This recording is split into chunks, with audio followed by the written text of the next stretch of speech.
Now, Cam and Don, in their respective roles as president and general manager, have proven that they can take a franchise that has missed the playoffs and build one for sustained success. It is my opinion that we can do it again, and this time get over the hump and become a Stanley Cup champion. All right, welcome back into the Hockey Hub here on Nesson. Kasey and Sophia walking you through all the news taking place here, and we finally get an update on what's going on with the GM situation. 2 years added for Don Sweeney's contract. And before I pick your brain on that, Sophia, because you've given us all the insight when it comes to this team and just kind of the pulse and what it means to put this puzzle piece in place, let's break this down. We've got Cam Neely on Don Sweeney saying Don has navigated a disappointing period for our club with conviction, purpose, and a clear vision toward the future of the Boston Bruins. He made difficult decisions around the trade deadline with the confidence they will pay dividends as we craft a path back to contention. He's continuing to follow that track with a robust and thorough search for our club's next head coach, while also preparing for the upcoming NHL draft and free agent signing period. I am confident in the plan he has followed these past few months and excited for what's to come for our team. The expectations in Boston have always been clear. It's about winning championships. So before we get to Don Sweeney's response, what was your reaction to this, Soph? Just the contract signing. I think it was needed, and I wasn't like, oh my God, like I wasn't shocked. I think it's a safe amount. You know, if the management and staff and Cam Neely and Charlie Jacobs aren't 100% sure, which, you know, it's like a good number. It's not a 5-year extension. It's not a 1-year extension. So I think it's a good number, and I do think it was necessary, which I don't want to get into it right away. I'll let you lead me there. But in terms of finding a head coach, that I think this all makes sense, all adds up. Yeah, it kind of helps put things into place. And Adam and I were kind of chatting about it earlier on Boston's End of the Chat.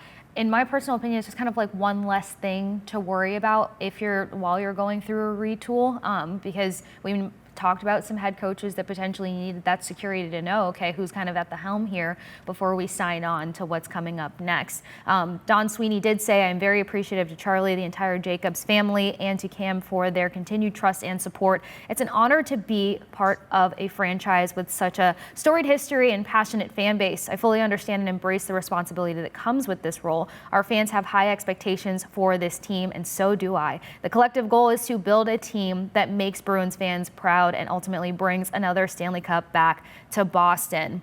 I like the closing of that because you just mentioned how Boston and the Bruins made you fall in love with hockey again. So just like in context, like what this club means and the fan base, because getting to Boston, it was very obvious how passionate this fan base is and how important, the community and the rallying and everything being in place means to the fans. Yeah, absolutely. And they will not let you get away with anything. Like, they know just as much as you do and I do, and as much as some, Don Sweeney does in some cases. And that's maybe a bit of an exaggeration, but like they're reading everything and they're scouting everything. And so they're not letting you get away with medium effort. Let's put it that way. And yeah, I mean, like I said, I wasn't super surprised that this was happening. I know that Don Sweeney has received a lot of negative flack for certain moves, I guess, he's made as a GM, but I do want to counter that opinion, just offer people like a different, food for thought when it comes to this. He has also made some unbelievable moves and gotten players that we didn't think he'd be able to get. I'm thinking, especially in my time around the trade deadline, some like huge signings that if things had gone different, like it wasn't because of these players that things just didn't go well for the Boston Bruins in the postseason, but he had really built rosters to set them up for a Stanley Cup championship year in and year out over the last few years. And then we've obviously seen some bad luck, and some weird endings for the Boston Bruins before they were supposed to happen. But people forget that. And I think that's because it didn't get the length, like in terms of a first round exit. That was a big surprise in Patrice Bergeron's time, and then obviously getting bounced again by the Florida Panthers in the year prior. So those trade deadline acquisitions, which is like very difficult to do, in the way he does them, for not giving up that much, like those are really big moves that only a few GMs around the league are able to do that. And I of course think playing for the Spoke B helps keep some of the guys after a trade deadline, sign over here. He's gotten flack for some signings, obviously the Jeremy Swayman contract, drafting, and those are very fair because they're very important roles. Those are very fair, I guess, criticisms and coach firings, but I think they are dominating the things that he's able to do a little more than they should. It's like when you go on Yelp or whatever, and you go to a place or a restaurant, you're usually not leaving a review if you've had a great time. You're only leaving a review if you didn't like it. Like, very few people go out of their way and be like, hey, this was awesome. They'll complain. And so I think that's what we're kind of getting here is we've taken for granted what he's been able to do. And fine, Jeremy Swayman aside, for years, he was able to build rosters that guys were maybe making a little less than they could have gotten, but in order, like the believability, the buy-in to make room for a team and other players so that they can contend every year.